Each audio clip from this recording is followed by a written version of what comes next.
આમોદ તાલુકા પંચાયત ખાતે વિકસિત ભારત જીરામજી યોજના અંગે મહત્વપૂર્ણ બેઠક યોજાઈ હતી।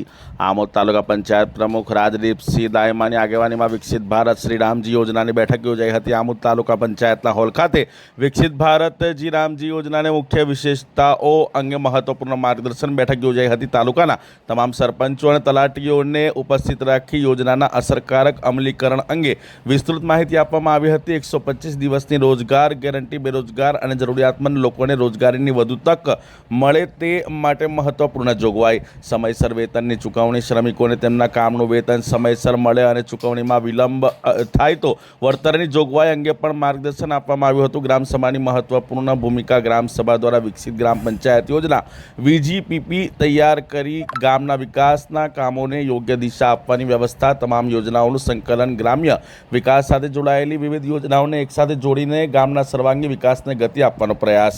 આ અંગે તાલુકા વિકાસ અધિકારી તથા આમોદ તાલુકા પંચાયતના પ્રમુખે પ્રતિક્રિયા આપતા શું જણાવ્યું તે સાંભળો।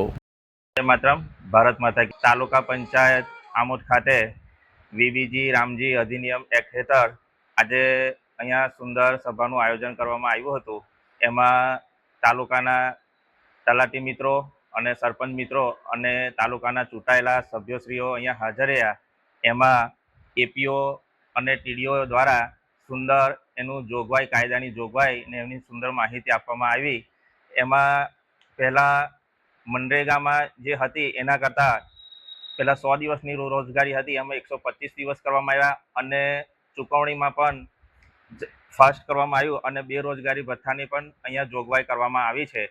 એ માટે સરકાર ગુજરાતના વિકાસ માટે જે યોજનાઓ આપી રહી છે એમાં ગુજરાતશ્રીનો અને ભારત સરકારનો હું ખૂબ ખૂબ આભાર માનું છું।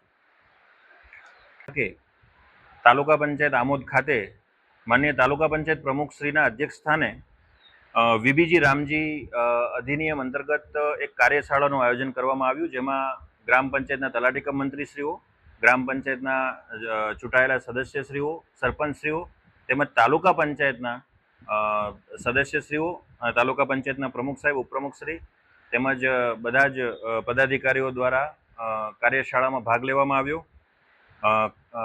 ખૂબ સુંદર માહિતી આસિસ્ટન્ટ પ્રોગ્રામ ઓફિસર APOશ્રી દ્વારા આપવામાં આવેલ છે।